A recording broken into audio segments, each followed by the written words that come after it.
Hello once again, welcome to the Bahamas and the PokerStars Caribbean Adventure 2019. This is day 4 of the 10K main event. 20 players remain. Today we play down to the final table, the final 6. I am James Hartigan, alongside me, Joe Stapleton. Hello, my babies. And Maria Ho. Penultimate day of the PCA. Tomorrow will be the final table. Make sure you're with us for our Cards Up coverage as we crown a champion here at Atlantis, Paradise Island. Maria, sadly the wrong kind of table for you. I know you wanted to make a deep run in this, or deeper than you did already. And also you've ended the tradition of Maria's winning the PCA, which goes all the way back to 2018. I know, and I thought that when I made a deep run, I was like, okay, I can keep this going for the Marias, but sorry to disappoint. Marias everywhere are mourning the loss of Maria Ho. Well, let's have a look at who remains in the PCA main event. 20 players. Let's look at the top 10 stacks. Tommy Nguyen. Here is a guy who has burst onto the scene pretty much in the last year and had some huge results. Was it the monster stack he took down at the World Series, Joe? I really should know that considering I was there, but if you're saying it, it's probably true. And I think he's had some other big results along the way. He's coming into play with a 108 big blind stack. Jeffrey Hakeem, who told us last night that he's been playing the PCA since 2007, is second in chips coming into play. There are some familiar names in the top 10, players like Brian Altman, Matt Berkey, Chino, Rheem. Christoph Vogelsang and Pavel Vexler, who continues to be a feature of our coverage, having gone deep in the PSPC, making a deep run in the PCA main event. Let's look at the bottom end of the leaderboard. And we do have some short stacks, including Marc-Andre Ladouceur and Danny Tang, who was 13th in EPT Barcelona last year. Just 9 big blinds coming into play. We're about to kick off the 10-25 blind level with a 25K big blind ante. Now, of course, there was a redraw when they got to 24, so if you look at the feature table lineup, it's the same guys we had on the main stage yesterday. There was no redraw overnight, but we should point out, Joe, that when we get to 16, there will be another redraw, so we won't be seeing these guys for too long, probably. Yeah, and that's wonderful at this stage of the tournament. There are only 20 players left, so we should be able to get a good mix of players at our featured table, and I love that. I love that we can give everybody more or less their own time to shine.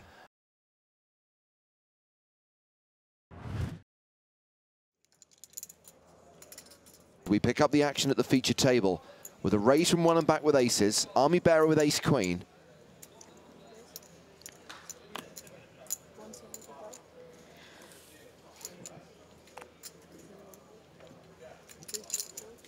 And I think it's a bit of a mixed strategy. Usually with ace-queen, it depends on where the original opener is raising from. But sometimes you flat, sometimes you 3-bet off of bear's stack size of 36 big blinds to start the hand. It's not a hand that I think he would feel great about getting it in if Wellenbach just decides to fast play and 4-bet here. I wouldn't really mind Wellenbach slow playing and just flatting this 3-bet.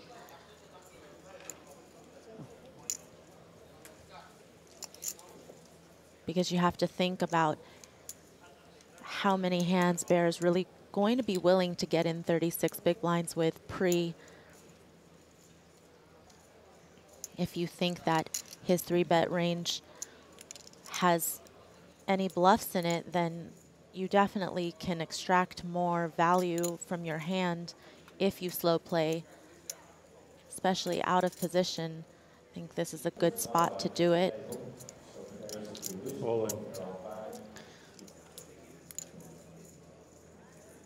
Shove and a fold.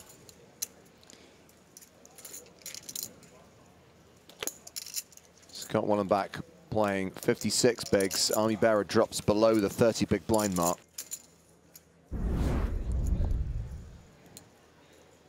$70. 260.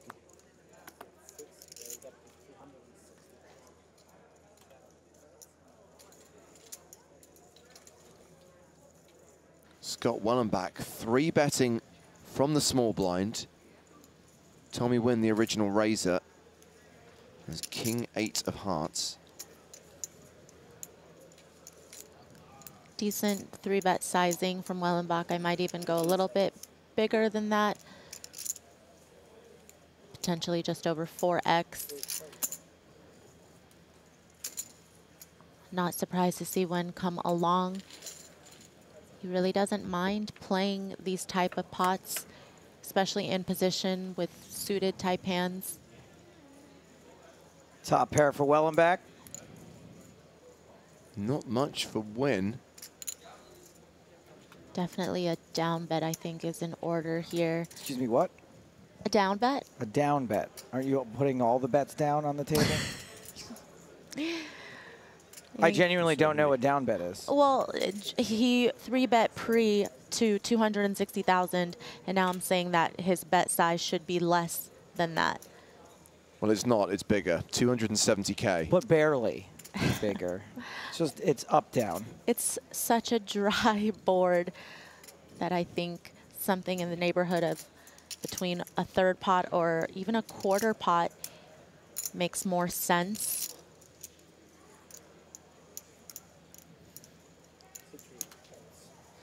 You keep in all of the potential 10-9 suited, 9-8 suited that peeled pre, Jack-9 suited even, and then the 10s type hands, even 8s sometimes, especially a guy like Nguyen. He doesn't like to fold. It's going to make you fire multiple bullets if he has a piece. So if you know that you can get value from your opponent's weaker holdings,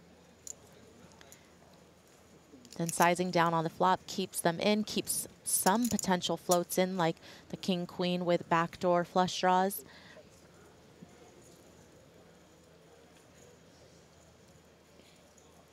So Wellenbach checks this inconsequential looking turn card. And Nguyen is now set to take over the betting. Wellenbach has less than pot back. So if he puts in a call right here, he's going to have 540,000 left going into the river. I certainly hope that he's not considering folding this hand.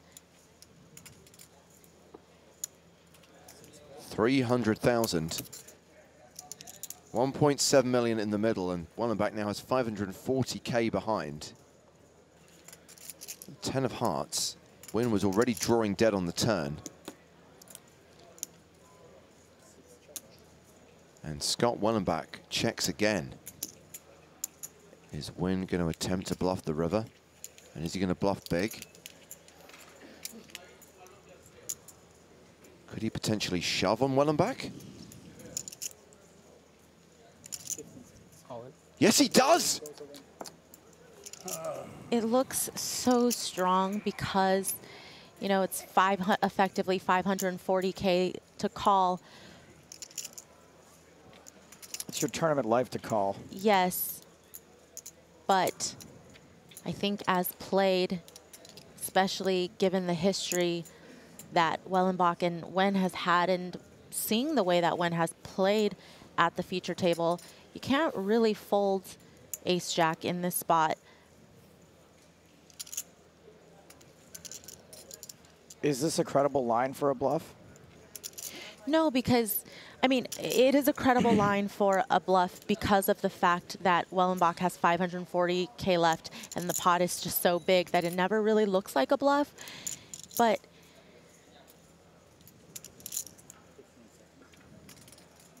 I mean, I think that Wellenbach would think if Nguyen had something like ace-king pre-flop that might have just gone all in pre, I think it's okay to maybe exclude that from his range. Yes, he could potentially have a set of 9s, maybe even a set of deuces. He could have ace-deuce suited. Wellenbach said that if the poker god shined on him, he would not completely blow it. So I would love... Could be a major mistake, but I call. Yeah! He does call. Good call. I love it. And Scott Wellenbach is going to double up through Tommy Nguyen. Nothing against Tommy Nguyen, but man, oh man, do I love seeing amateurs make huge calls and be right. That is fantastic. He has just taken the chip lead.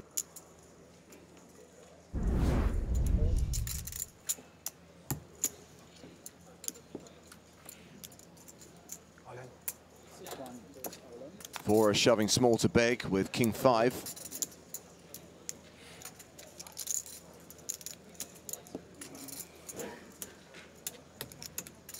Ooh, Tommy Nguyen's got him dominated. 3. And that's a call. I don't know what It's not 385? It's 385. 380, I think. Not looking good for Rajesh Vora. 385 he folds. All right, let's go. 5 ball.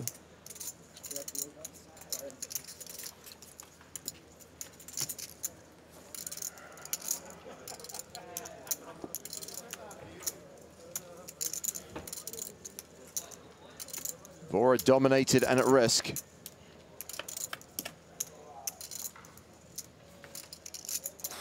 More dominated now. 7. 7 for a start. 7.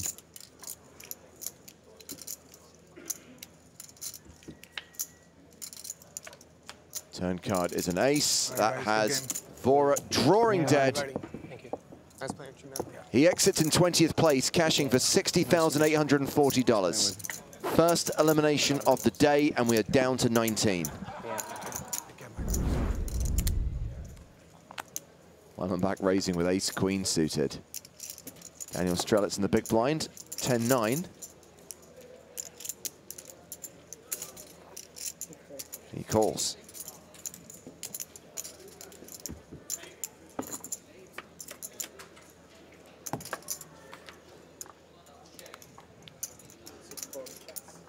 Wellenbach with the gut shot and the flush draw. Strelitz with second pair.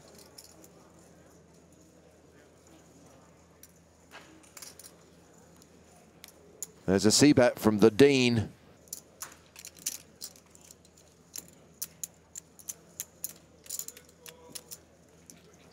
Strelitz probably going to look up one street, see what happens on the turn.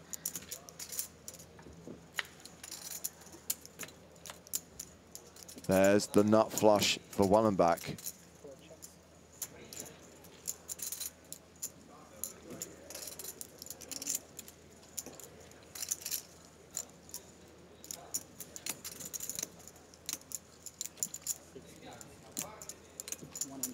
$150,000 into $325,000. I think it's a fairly easy give up for Strelitz because when he check calls the flop, he could easily have a lot of the flush draws as well. And for Wellenbach to still barrel this particular turn card, I think it should signify a lot of strength coming from him. Ooh, Strelitz. Jeez. And now you got yourself in a whole lot of trouble. He's just improved to trips, and he's certainly going to pay off this bet. 250K. 250? Yeah. And that will see Scott Wellenbach move up above 3 million. He's got 3.4 million. Wait, what? Close to 140 big blinds. No, I keep barreling. Oh. All in? Army Bearer all in at the feature table. 580. Daniel Strelitz opened with ace-jack. Scott Wellenbach flatted in the small blind with 7s, and Army Bearer has now shoved from the big with 5s. Oh man, is he gonna bust both of these guys? What a sick turn of events this would be.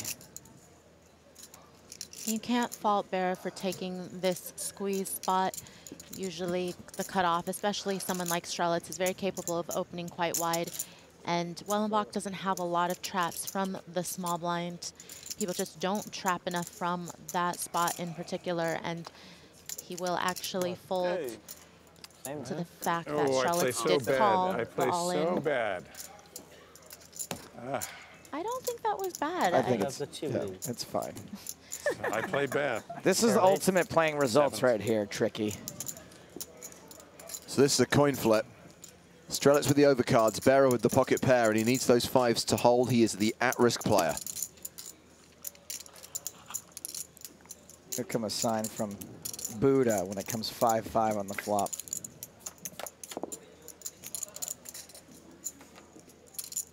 Instead, it's a queen 8 deuce flop. 5s are holding. Strelitz has 6 outs.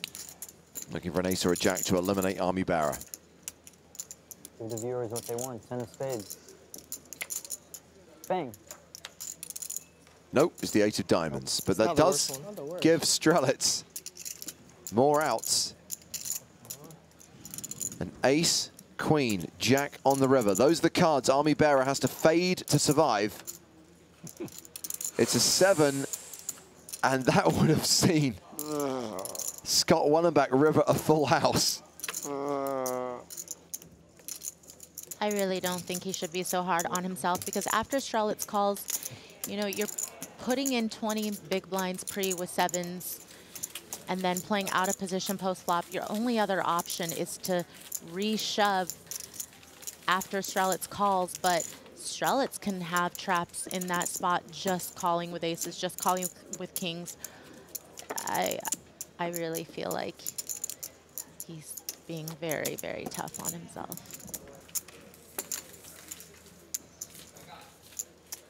And time for us to return to the outer tables. Another all-in. It's Bob Bunara who's all-in and at risk with ace-6. Simon Debman with kings.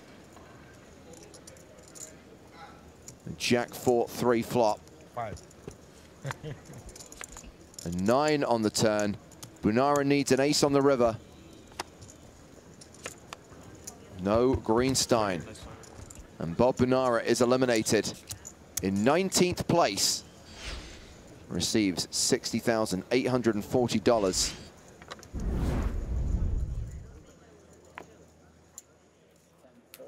So back at the feature table, Army Bearers raised to 60,000 with ace-6. Tommy Nguyen in the big blind with Jack Deuce of hearts.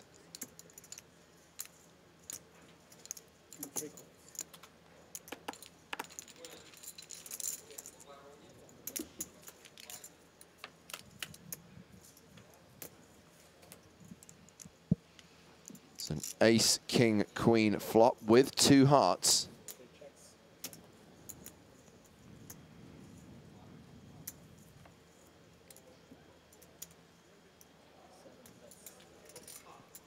Bearer continues.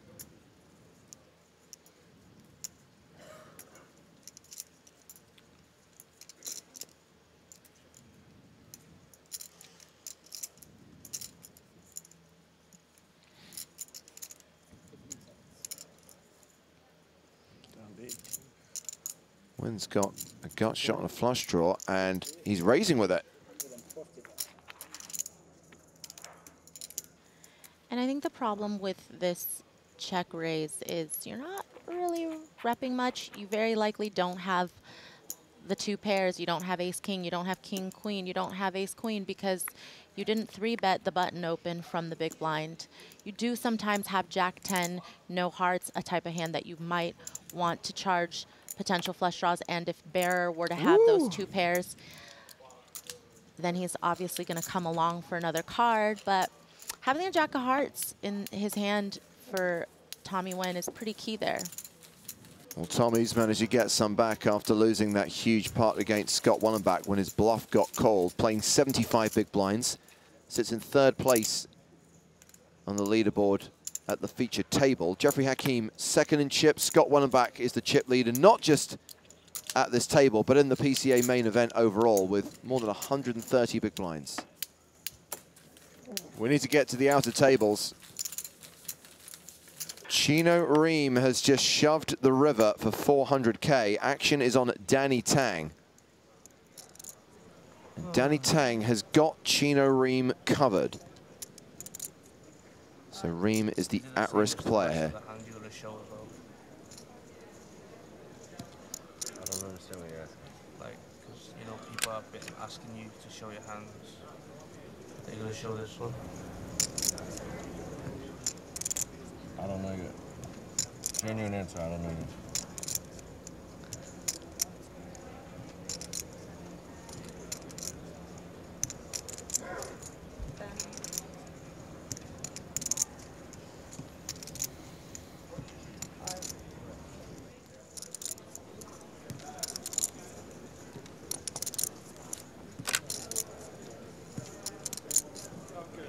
burning through those time bank cards today. Yeah.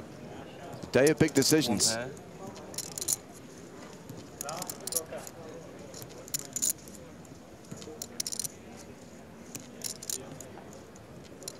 Who will win the massage wars? 10 seconds left. Do I have any more? No. Really? You didn't tell me that? Oh, man. Is that really her job? Danny Tang folds. If I flick the cards to him, does we have to show the whole table? Do you guys agree not to see it? And I just tell you on my word? Do you agree? I don't want to show it, but I want to be nice to him. If I'm saying I want to be nice to him, obviously I have it. Wait. He can see. Are you guys okay? Here, see, I don't give a fuck. I have it. Obviously I have it. I never not have it there. I have it. 9-10 of spades for the flush. That's so Chino. Christoph Vogelsang is all in against Enrico Kamoski. All in with King 8 against Ace 10. Ace high holding.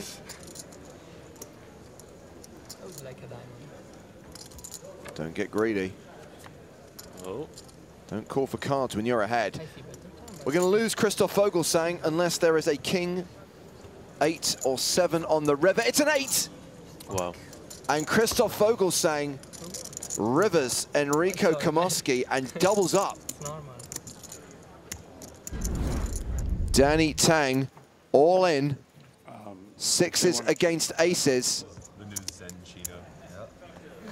And Chino Rheem's aces hold. That's so Chino. Okay, we're on a break, my dear. I'll be back.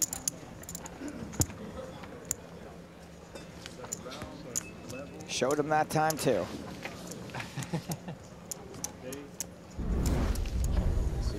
Altman has 10-9 for top pair. Kamoski ace-5. He's not drawing dead.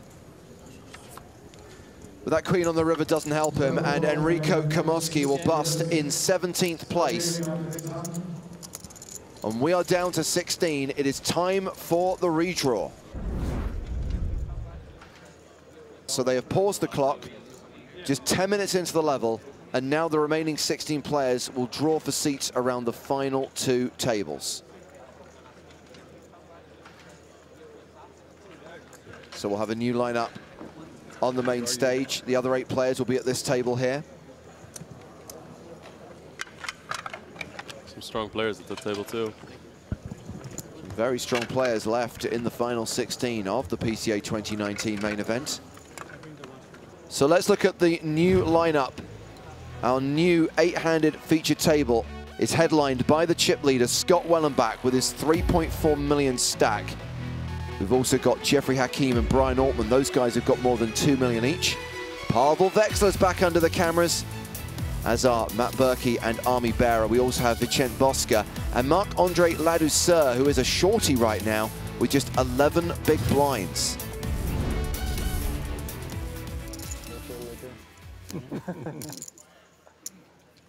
Need some beer.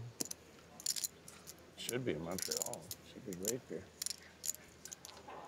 Jeffrey Hakeem with ace queen on the button. Quite a bit of people from Nova Scotia coming through every event. Yeah. You playing in those games out there? Yeah, Nova Scotia. Yeah. Okay. Yeah, local games. Yeah. No, a lot of the guys go up. Right. To Montreal.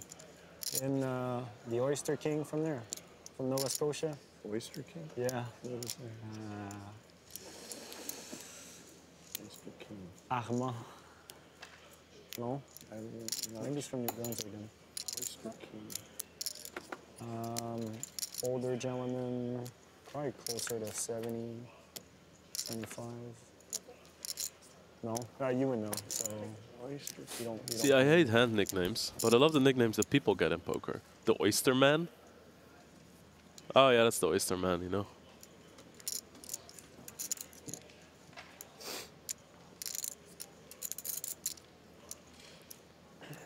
Action checked to Jeffrey.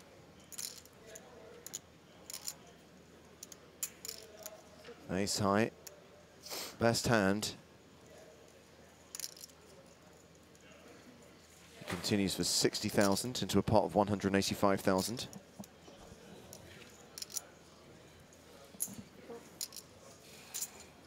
Bear is not going to let this one go very easily. It's a very small flop bet. Thinks he could do something on future streets. Queen high might be good a small percentage of the time, but that's more of a nice little extra circumstance than it is why he's calling. He's hoping that a queen or a jack could be good, or that he could take the pot away from Hakim on the river if it gets checked through on the turn. So there's multiple ways that plays into this hand.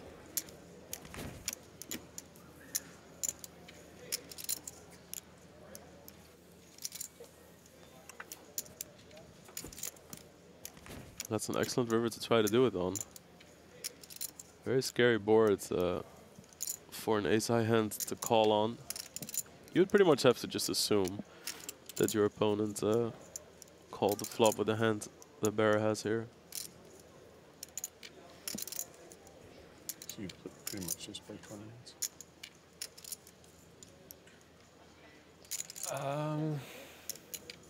I've been playing a little more this year, yeah. And I'll be playing some more this year. I'm really surprised that he only bets 40,000. It's very tough to think that. All right then, he folded. Great bet there, 40,000, perfect sizing.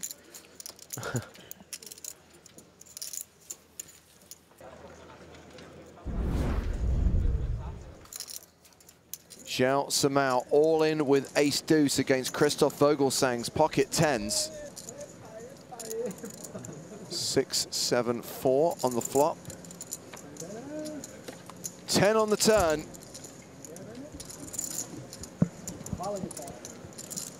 And the river card is another 10. This is hashtag death by quads for Zhao Samao, eliminated by Christoph Vogelsang, out in 16th place. Too bad to see him go. Would have loved to see more of him. I think he had a flush draw on the flop too, that he flopped it, right? Yes, he did. Yeah, okay. So everybody was keeping so quiet when the 10 on the turn rolled off.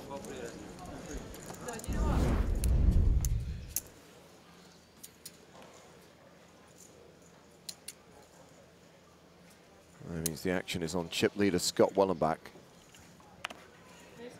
And he's going to open with ace-king suited.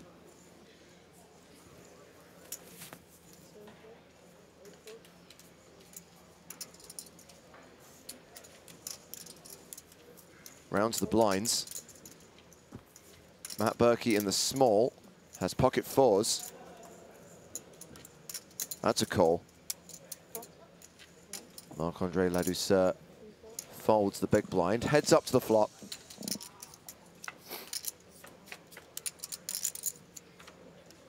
That flop is queen 5-3. Fours still ahead. Yeah, it's a pretty good flop for fours too, because even if you're not good against high card hands, if somebody has a queen, there's some turn and rivers that can make it a lot more interesting for you, or that you could make some bluffs on, obviously blocking some potential straights. Wellenbach has continued for 115,000. It's a pretty big bet. When you have fours here, you really hope to see somebody just bet like 70,000.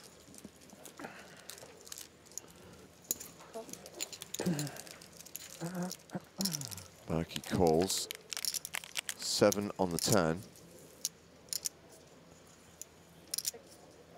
And this is exactly one of those scenarios. So even if you are not sure if your pair is good, a lot of turns will give you a chance at an emergency straight draw.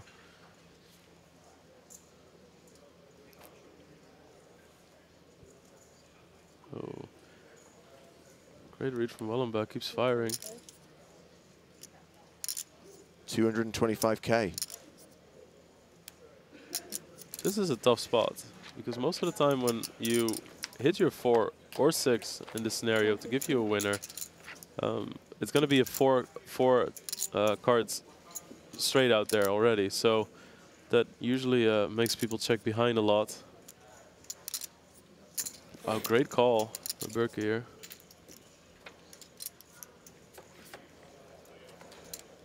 Eight of spades on the river. Really interested to see if Wellenbach can empty the clip here. Yeah, love that expression too. Oh, that looked like a very quick check back. Yeah. Fours are good. That's a big pot. And it sees Scott Wellenbach surrender the chip lead.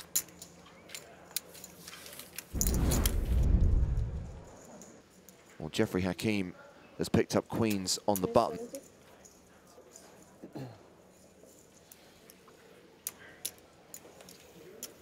Oh, wow. Ace queen with Vicente Bosca.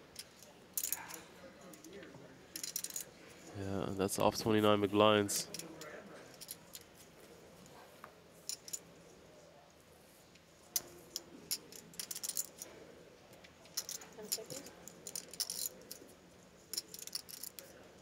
Oh man, and these are the positions where you're absolutely, yeah. That is such an insane setup for him. So happy to have ace queen in that situation against the button too. The chip leader on the button is going to open so many hands. So Bosca at risk and behind.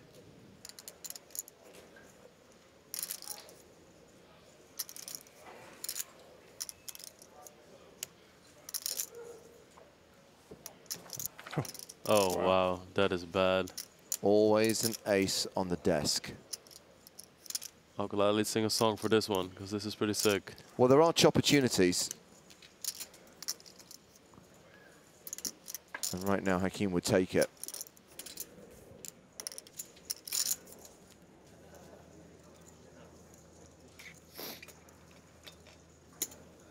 Ten for the chop, queen for the win. It's a 4, and that means Bosca doubles up through Hakeem, and they are now going to have the same stack, 1.79 million, 60 bigs.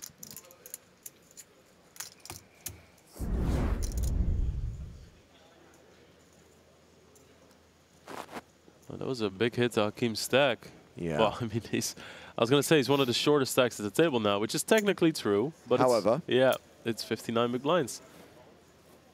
So Altman has opened with Jack-9 of diamonds. Hakeem calls in the cutoff with Queen-Jack of spades. Bearer has spades, ace-6.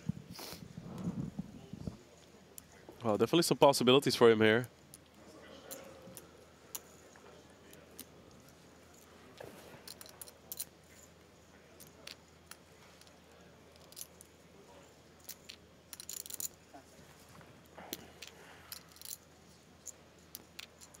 What would David Peters do?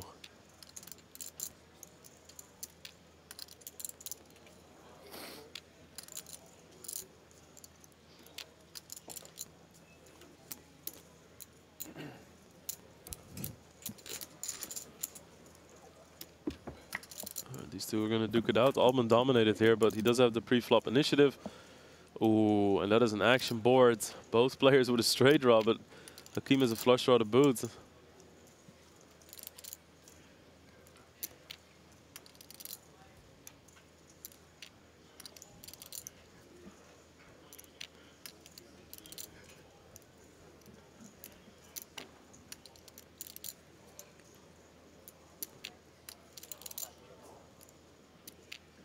And very likely Altman is going to continue here.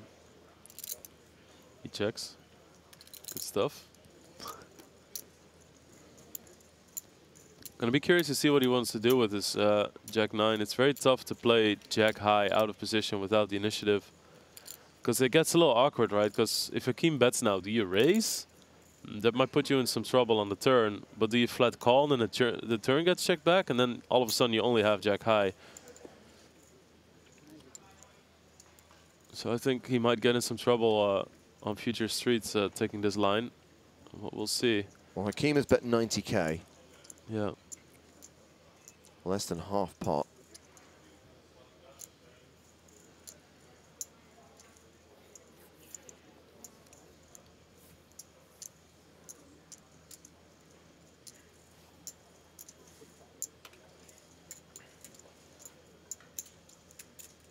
Altman calls the turn card.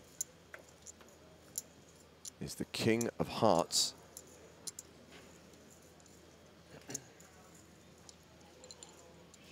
Well, the nice thing about this is that you can represent some king, queen, ace, king combinations. So I think something that's very underrated is check calling flops like this, and then specifically when you have strong holdings or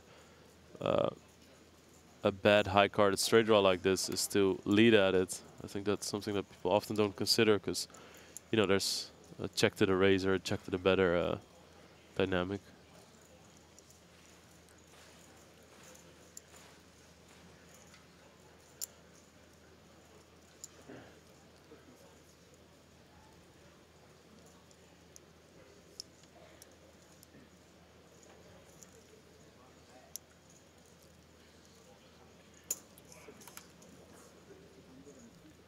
And this kind of just showcases, this really does showcase the problem with a hand like this. You know, Jack-9 could have been the one betting this. It just feels like you're getting pushed around, and it's very hard to do anything about this. I mean, you know, what are you going to do now? Check raise a turn? You can't really check call, especially against his bet sizing.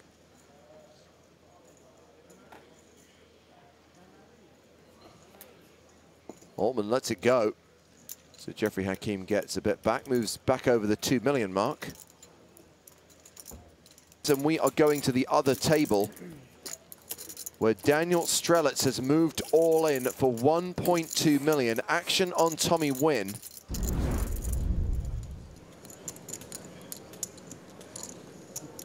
And Nguyen calls.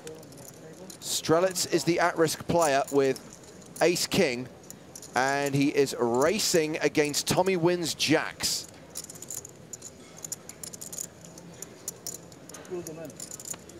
Strelitz needs to hit to survive. And it's a king-high flop. Strelitz takes the lead. Improves to trips on the turn. Just has to fade a jack on the river. Which he does. So Strelitz doubles up through Nguyen.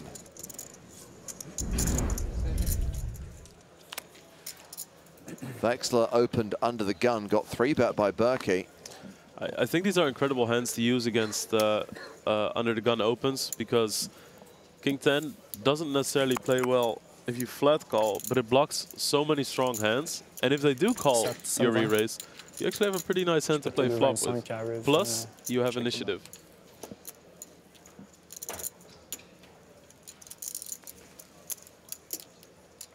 I can read your DMs.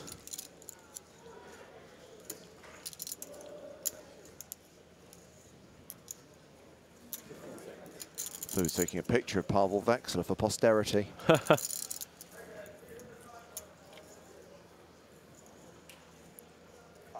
$375. Oh man, this guy. Look at this guy. This guy is a great player. Eat my 4-bet.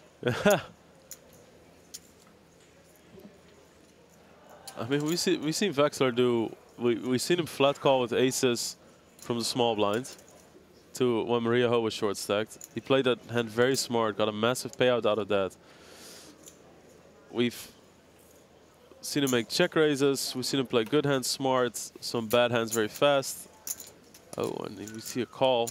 I like this. I like where this is heading, James. Wow, we've got a 4-bet pot, Queen 10 against King 10, under the gun versus under the gun +1. And Matt Berkey had the best hand pre and is now a 96% favorite, having flop top pair. And this is something Vexler is going to be extremely pleased with. If you miss a flop with Queen 10, if you're the 4-better before the flop, then at least if it's king high, you can represent all the ace kings and the pocket kings. It's very unlikely that Berkey has a hand like ace king here. So that's a massive advantage for Vexler, and he knows it. So there might be fireworks coming from him. We've already got 825,000 in the middle, and Vexler announces his bet. 250,000.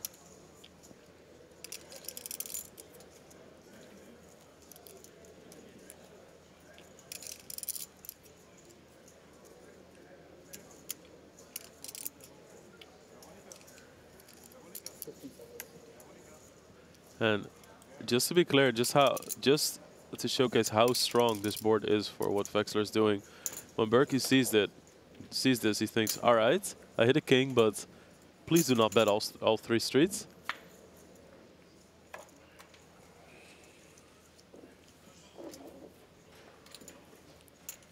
Nine of spades on the turn.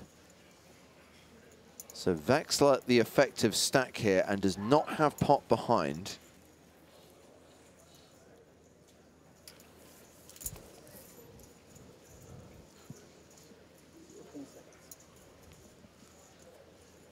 He does turn a straight draw.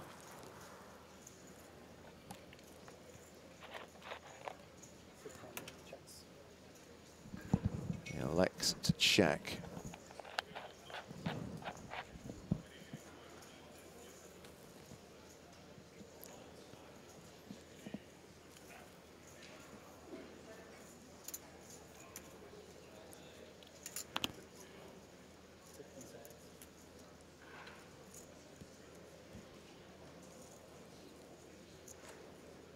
Berkey checks behind. River card is a check, and that's the straight for Vexler. What? Oh man, you couldn't write this any more crazy if you tried. Inside he's going, ha ha ha. Oh, we saw some sick hands on the feature table yesterday. The sickness is back for day 4.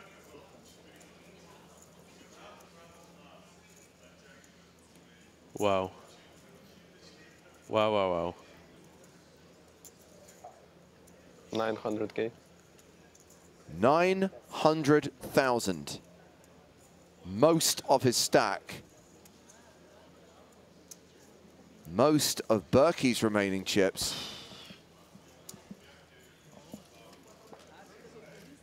I would not want to be Matt Berkey right now.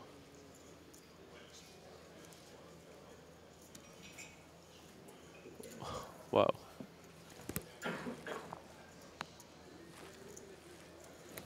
What a hand.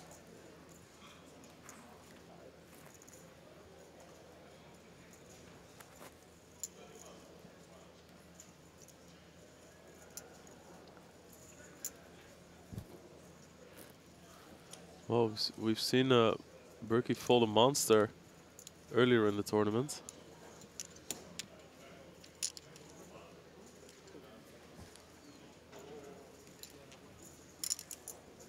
Yeah, if he can fold a full house, he can fold a pair.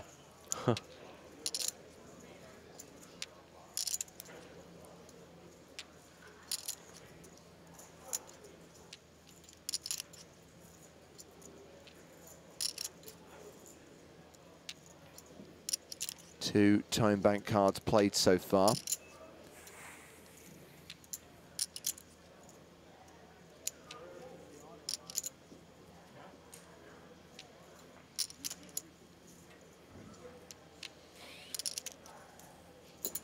That's a call. He makes the call. Block a straight. Yeah. Wow. Oh, yeah. Such a sick spot for Matt Berkey, who's left with fewer than 10 big blinds. Pavel Vexler up to 3.4 million. Then we are going to the other table. Big pot here. It's Eibinger versus Chino Rheem. Matthias Eibinger has bet 300,000 on the river. The board is 77369 with 3 hearts.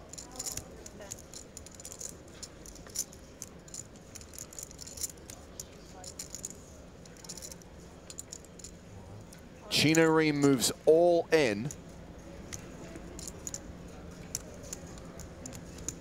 Eibinger has him covered.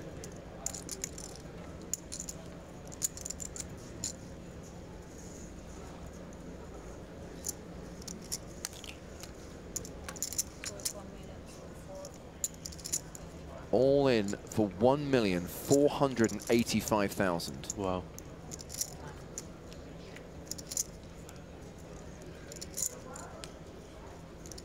Nearly a 50 big blind shove on the river, Lax. Yeah.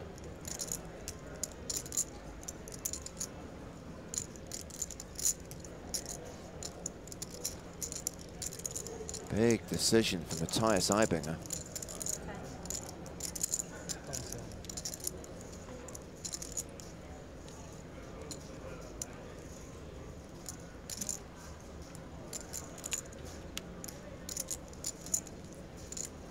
He's playing time bank cards to extend the clock, and will be deducted afterwards.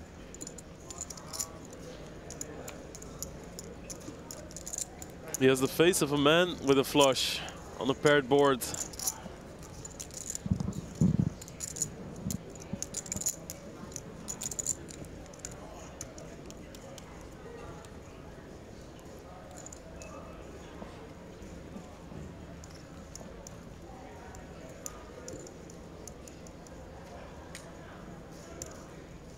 This could be the biggest pot of the PCA main event so far. But he's counted out the call.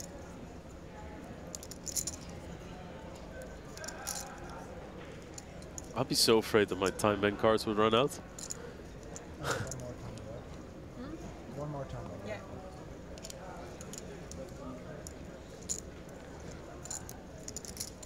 Right, he's on his last time bank card. This is his last 30 seconds. This time, if the clock goes to 0, his hand will be dead. Oh my god, it's 20 seconds. I love the fact that it's like a clock that's just ticking, literally. Yeah, I think he has a flush. 5 seconds. Oh my god, dude. He calls! Chino Rheem table 6s, that's a full house. It wasn't a flush, Lex. He had Queen 7 for trips. Oh, wow. Eibinger calls, and Chino Rheem is going to double up to become the new chip leader.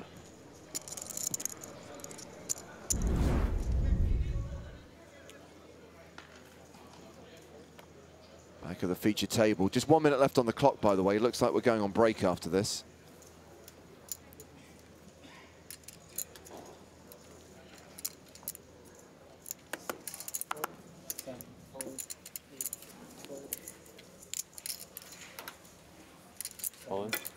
Is that it? Berkey moves all in from the small blind. Marc-Andre Ladouceur calls in the big blind with the best hand. Berkey at risk, but he has live cards. Yeah, Jack-9 does pretty well. He had to already pay that very, very expensive double big blind, of course, with the antes in there. Genre 180.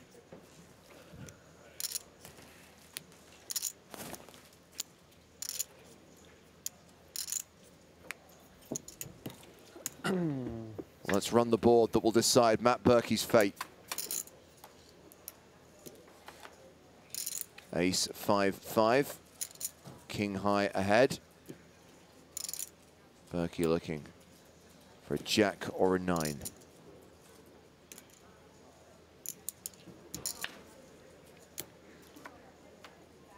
Close, it's an 8. And there are opportunities.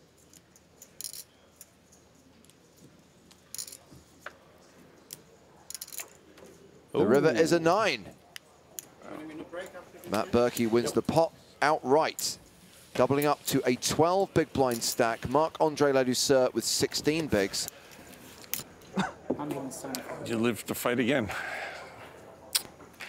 Yep. We still have 15 players who'll come back and continue to play down to the final 6 on the penultimate day of the PokerStars Caribbean Adventure 2019 main event. Pavel Vexler, 3.3 million. And at the opposite end of the spectrum, we have Marc-Andre Ladouceur with 12 bigs, Matt Berkey with 9 bigs. Chino Rheem is at the outer table and has the chip lead right now with 4 million. So blinds up when we come back. More action from the PCA